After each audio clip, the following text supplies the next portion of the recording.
A lot of my friends in organized labor know when I think climate, I think jobs. I think union jobs, not a joke.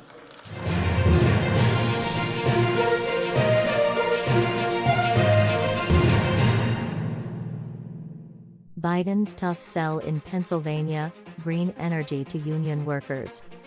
President Joe Biden traveled on Thursday to Philadelphia to pitch the promise of a green economy to union workers skeptical that the solar, wind and electric vehicle industries can deliver the same economic punch for organized labor as fossil fuel-powered refineries and power plants. Biden is trying to reshape the U.S. economy by investing billions of taxpayer dollars in green technology, while forcing companies that want lucrative subsidies being offered to help the push do more of their manufacturing in the U.S. Biden took a small tour of Philadelphia's shipyard and praised the upcoming construction of the Acadia, a union-built vessel that will support hundreds of jobs and be used to help build offshore wind farms. "When I think climate, I think jobs, union jobs," Biden said, adding that the ship's blades, hull and other parts, some the size of city skyscrapers, will be built by 9 unions across the country.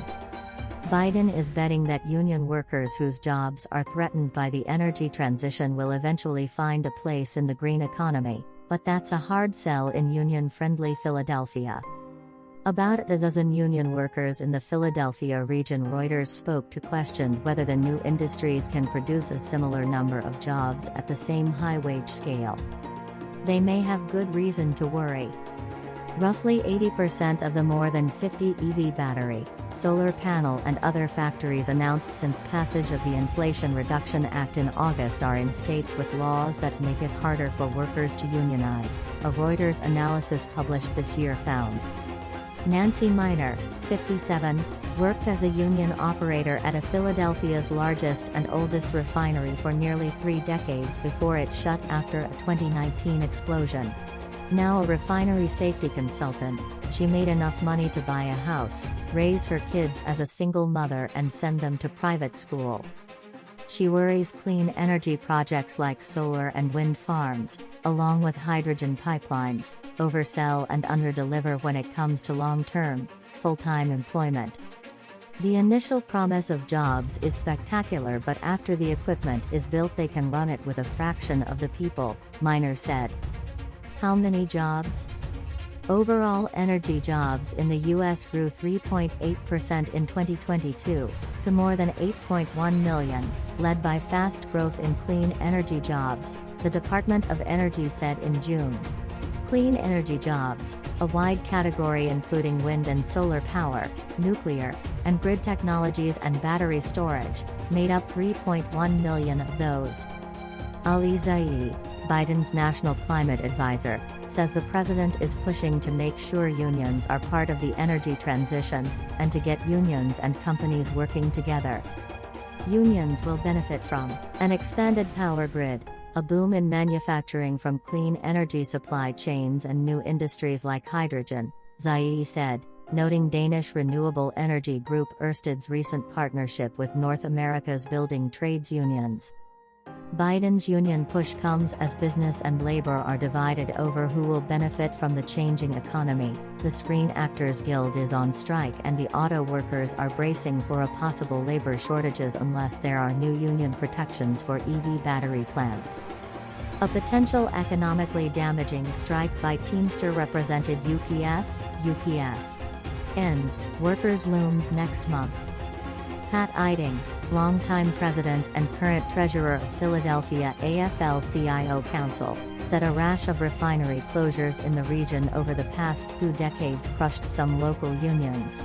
Many of those laid-off workers struggled to find similar paying jobs, and he fears the same for any worker hurt by the energy transition. Eiding also believes the green economy will struggle to replicate the employment from refineries and power plants, which require 24-hour, 365-day staffing and significant annual maintenance. I believe Biden when he says that green energy jobs will be union. The question is just how many jobs will there be, Eiding said. Seth Harris, who previously served as Biden's top labor policy advisor at the White House, said unions have made progress in some green industries, like agreeing contracts for wind farms, but are still struggling to get a foothold in a solar industry dominated by China. The Biden administration has pushed new funds to help workers like coal miners find new jobs, but more can be done, Harris said, including increased investment in community colleges and apprenticeship programs. The labor movement has legitimate cause for concern, and they are aggressively in discussions with Congress and with the White House about how to make certain that current members have the opportunity to be represented by a union and to have good quality jobs as a result, Harris said.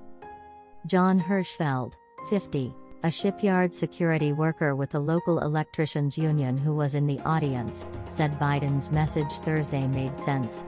The shipyard was down to just a handful of union employees not long ago, he said, but new wind farm and other projects have breathed life into the facility and made him hopeful. This is a big deal for me, as a father, as a husband, Hirschfeld said. It helps me sleep at night knowing I can take care of my family. That's today's latest news. Don't forget to subscribe, like, and comment so that this channel can continue to exist. Thank you for listening to the end, and I hope it's useful.